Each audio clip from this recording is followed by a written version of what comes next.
The high seas are in turmoil. Pirates and terror groups are disrupting global trade, while wars and international tensions are turning key shipping lanes into risky passages. Many traditional routes are no longer safe, and the risks are rising. The impact on global business is serious, and it touches us all. Also coming up on the show, the global trade in military drones. Too few charging stations are slowing the shift to electric mobility, and a young woman from Pakistan is challenging centuries-old traditions.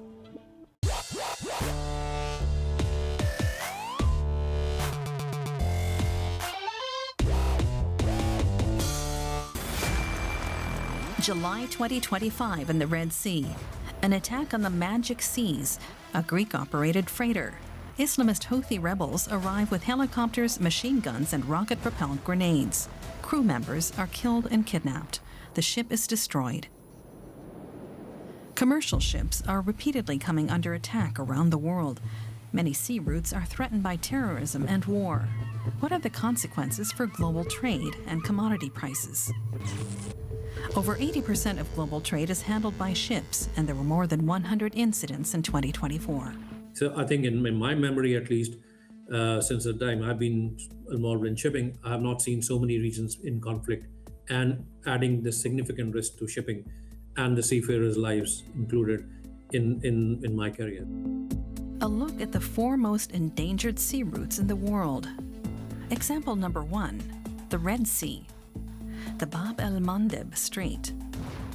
The Houthi rebels operate north from Yemen. The strait flows through Egypt into the Suez Canal and leads to Europe.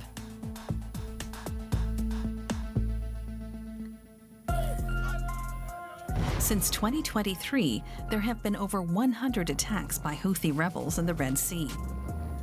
They filmed their attacks as a deterrent.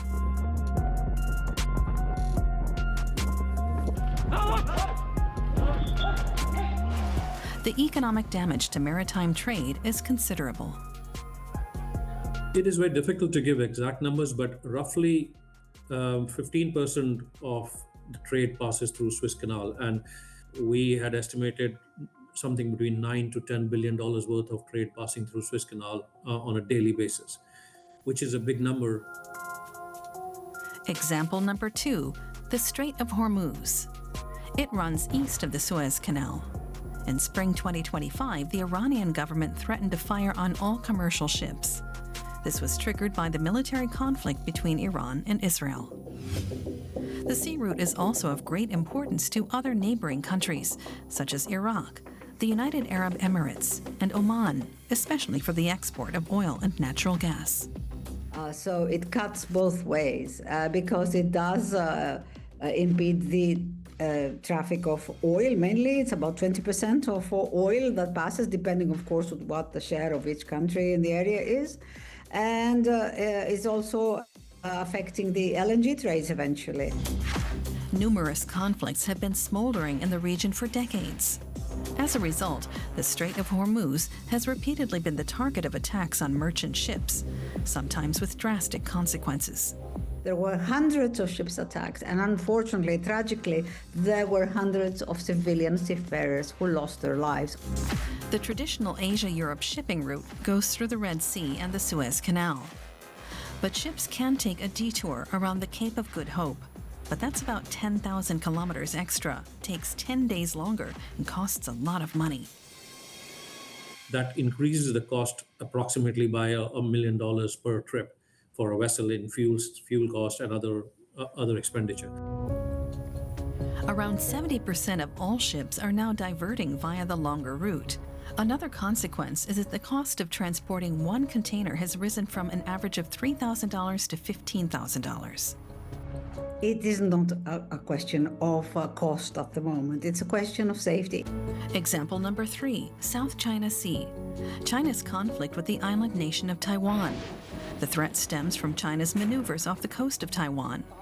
There are disputes over territorial waters between the two countries and also between Vietnam, the Philippines, Malaysia, Brunei, and Indonesia along the Singapore Strait. Singapore Straits or the straits through Malaysia, which is called the Sunda Straits. Those are the key choke points where the issues could be. But fortunately, those sea regions are controlled by Singapore, which is, as we all know, is a very neutral country. Example number 4, the Black Sea. Ukraine and Russia have ports there and conduct their maritime trade across these waters. Russia has invaded Ukraine. The Black Sea is a war zone in the coastal areas. There are mines, drone attacks, and naval blockades. So the Black Sea is a big impact on the dry bulk, specifically grain, and on liquid bulk. Yeah? Given the fact that they have set up a corridor alongside the coast, it's pretty safe at this moment to bring the cargo to where it is needed elsewhere in the world. The last attack on a grain ship in the Black Sea took place a year ago. Even so, captains must always be prepared for attacks on their ships and the threatened sea lanes.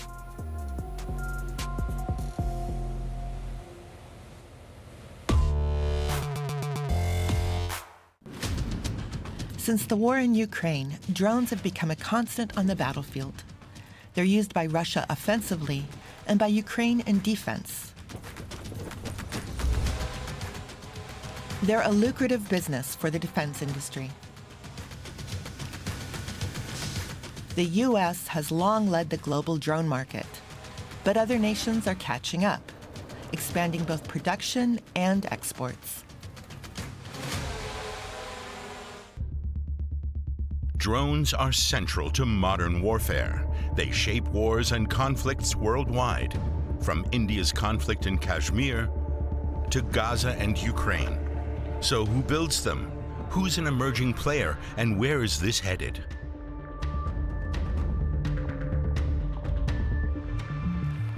Drones, large and small, are reshaping the battlefield. They conduct reconnaissance on enemy positions. There are small drones weighing just a few kilos with a range of about 5 to 20 kilometers that are used tactically in close combat. And there are larger drones that can travel much further, 100 to 200 kilometers, which are more like a lower-priced missile or a cruise missile. Around the world, governments are increasing military spending. NATO members have agreed to allocate 5% of GDP to defense each year. Germany has pledged billions. The U.S. remains far ahead with $997 billion last year, followed by China and Russia. Germany spent $88.5 billion, just ahead of India. What about drones? Who are the leading producers? It's not Europe. Only a few European manufacturers produce at scale, like WB Group's Warmate system in Poland. Demand is high, and currently no manufacturer is in a position to compete with China. That's the main issue right now. I'm convinced that the defense sector and drone development will continue to drive demand in the US and in Europe. Germany is using tax revenue to support Ukraine, including funding the drone production inside the country. It's the first time that Germany has directly financed weapons production in Ukraine. Germany is also manufacturing at home. Startups like Titan Technologies and Helsing, focused on AI-powered drones, are growing fast. The German military is investing at scale. Drones and AI are now essential capabilities. The major advantage is that the more decisions and actual maneuvers can be carried out by an AI-supported system, the easier it becomes to deploy drones on a larger scale. Because we don't need to invest time in training pilots. But the European industry is still in its infancy. The US has the most military drones, followed by Turkey, Poland, and Russia. Germany is catching up. In Asia, China is investing heavily, but Europe aims to avoid dependence, citing risks from Chinese software and spying. We're seeing countries like South Korea and Taiwan begin to position themselves for the European market. They're saying, we can manufacture components efficiently in Asia and help you reduce dependency. Just to give you an example, Taiwan, similar case to India. It faces an existential threat from China, so it's investing heavily to basically create 100% Chinese component-free drones, and in doing that, it's sort of creating a niche for itself. What about other Asian countries? India produces its own drones and has used them in recent clashes with Pakistan over Kashmir. But India and Pakistan are not among the world's leading manufacturers. If you look around Asia, just about every country has sort of an expanding, vibrant drone industry. Many companies can produce drones, but how do you get from producing a simple hobbyist quadcopter up into doing something more sophisticated, more advanced for defense purposes? So India's got lots of companies, but it hasn't yet sort of made that leap into the sophisticated, advanced drone stage yet. India can't yet compete with the US and China. What's clear, drones in warfare cause immense suffering. Yet sales and production are booming, and drones will remain a growing feature of conflicts worldwide.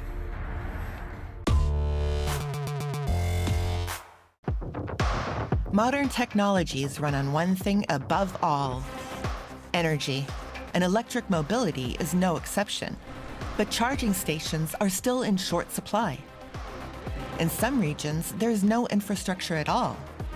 Expansion has begun, but it's too slow. So some drivers are already turning back to fossil-fueled cars. When it comes to EVs and their charging points, we have a classic chicken and egg problem. Drivers won't buy electric cars if they don't have anywhere to charge them. But for companies, there's no money in building them in areas where there aren't a lot of EVs. Let's zoom in on the US. You'll find lots of these babies in cities, but you'll be pressed to find chargers that are open to all in areas where there aren't a lot of inhabitants or where people can't afford to buy electric cars.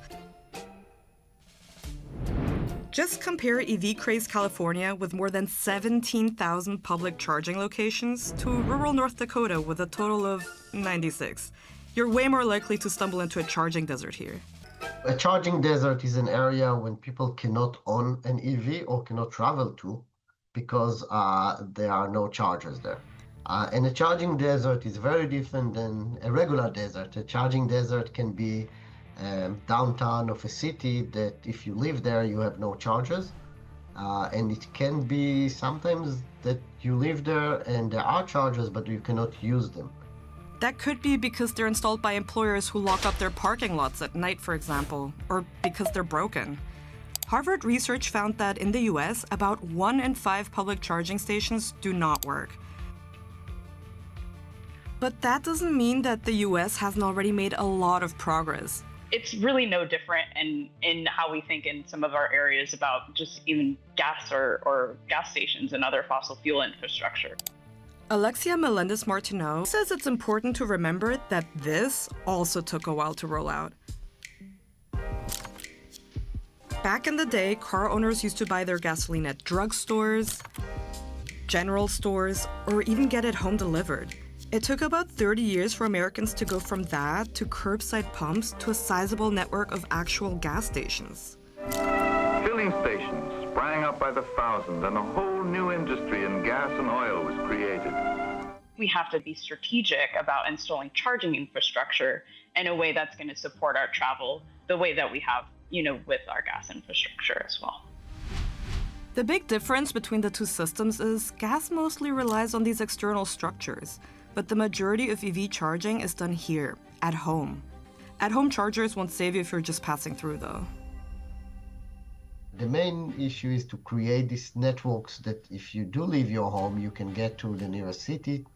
And the goal in the US is a charger station every 50 miles. The 50-mile goal was established under the Biden administration as part of the National Electric Vehicle Infrastructure Formula Program, aka NEVI. The $5 billion program launched in 2022 gave funding to states to set up charging points, particularly along major highways. Because Biden's aim was to have a total of 500,000 public chargers by 2030. Just over 125 NEVI ports had been installed when the new administration suspended it. They don't go far. They cost a fortune, but they don't go far. So you're in the middle of the desert, you say, you know, we're running low on electric. Do they have a charger around anybody they're charging? The good news is that states collected a lot of data in preparation for the program, answering questions like, where should these chargers be going? How do residents plan to use them? And that data hasn't gone anywhere.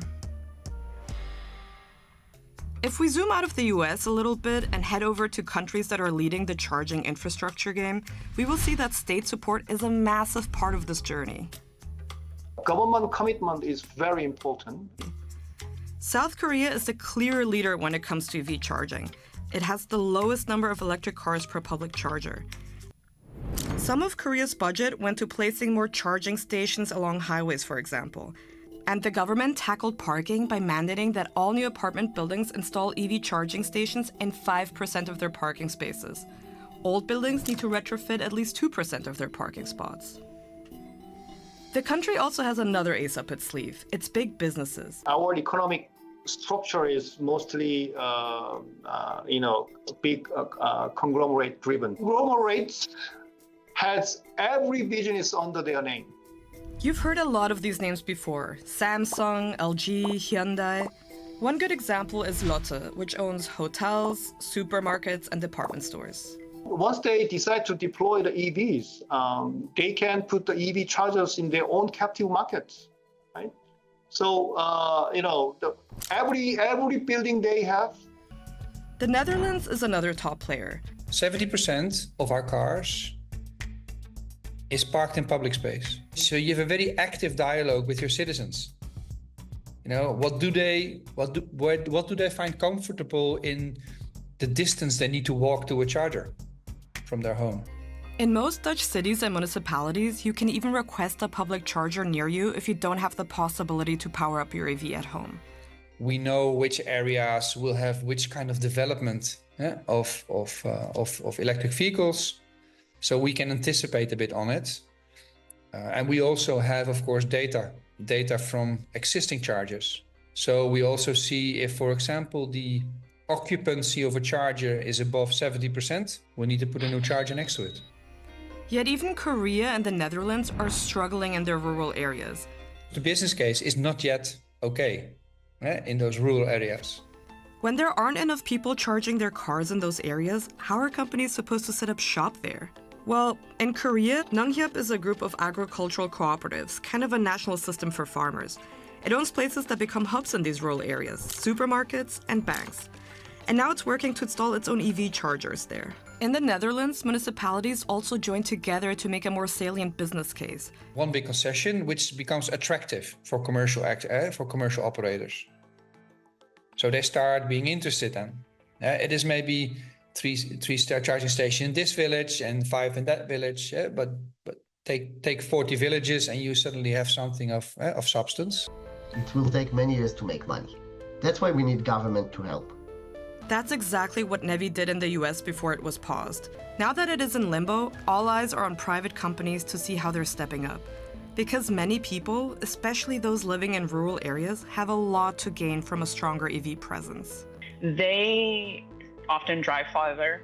They often have older vehicles that are larger, that are also less efficient. And so when you think about switching to an EV, those cost savings on fuel and maintenance can be incredibly impactful for rural households.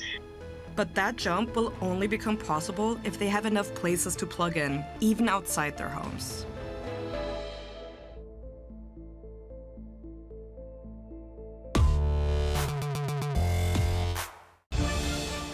She's from Pakistan and made it into the top 20 at Miss Universe 2023. Rare in a country still shaped by strong traditions. That's especially true for a young woman navigating a deeply patriarchal society. Erica Robin pushed ahead. Her success is remarkable, and her story inspires women everywhere.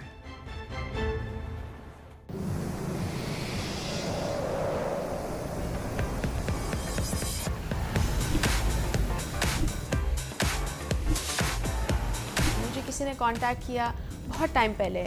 I think I was very young. I was 16, 17. बोला था that because you're tall, you know, you look good, आपके features बहुत अच्छे हैं, तो आप हमारा salon का शूट कर लें. What motivated me? Actually nothing. It was just something that I did शौकिया तौर पे. As a profession नहीं. तो I had zero knowledge about it. तो बस शौकिया जो है वो पहला मैंने ऐसे शूट किया था.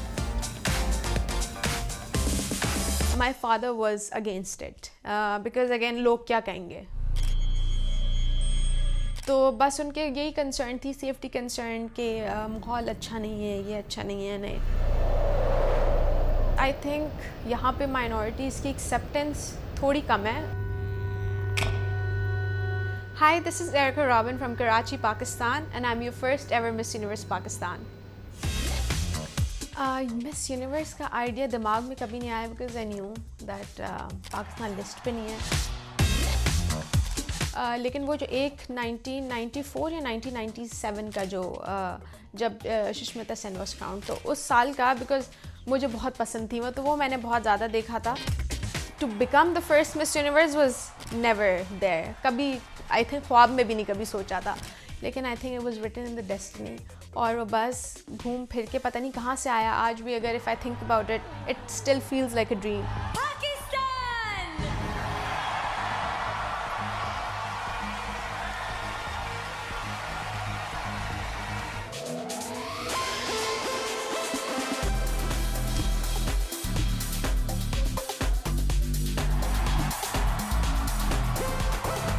उसके बाद जब ये न्यूज़ आउट हुई थी तो वो कुछ टाइम के लिए बहुत हल्ला गुल्ला मच गया था. ट्विटर पे हर जगह ट्रेंडिंग न्यूज़ आ गई थी.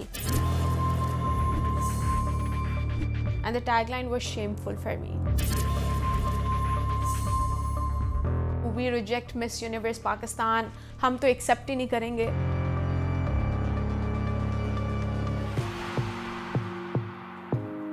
तो बस उस चीज़ को लोगों ने अंडरस्टैंड नहीं किया था.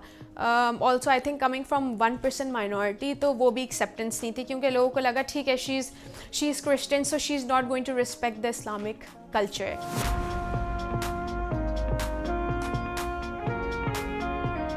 How would she represent us, how would she respect the culture, क्योंकि आपको पता है कि वहाँ पे स्विमवेयर राउंड भी होता है. तो ज़्यादा जो है वो बैकलैश वहाँ से आ रहा था. तो एंड आई माई सेल्फ मैं भी इतने ज़्यादा कंफर्टेबल नहीं थी कि मैं जो है स्टेज पे जो है वो bikini पहनूं.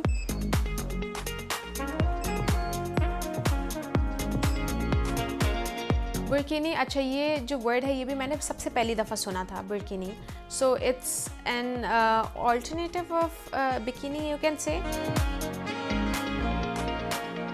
I asked them that is there going to be a swimwear round, so they said yes, but it's not necessary that you have to wear bikini. If you're not comfortable, you can wear burkini. And that's the time that I said yes, I want to do it.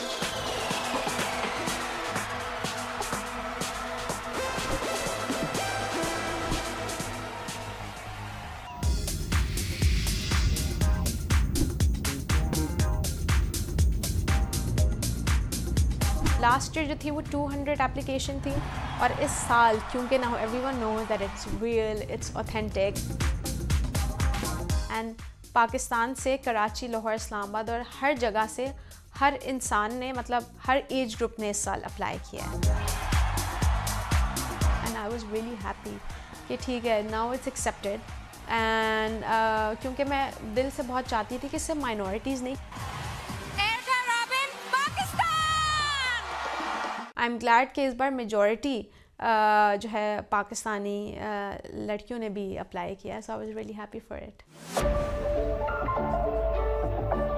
with time बहुत ज़्यादा चीज़ें change हुई हैं. Now if you look at any Miss Universe और जो previous Miss Universe रह चुकी हैं, उनके पास title with a purpose होता है. मतलब ये नहीं कि if you're intelligent, if you're beautiful, or you know how to talk, how to walk, you will get the title.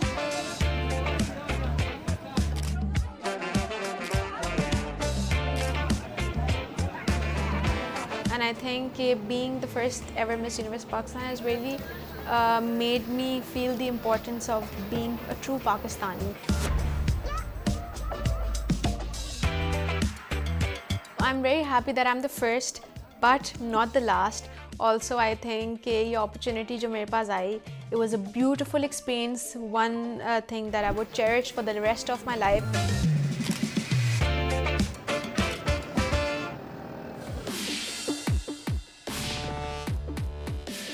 A woman who's a role model and inspiration.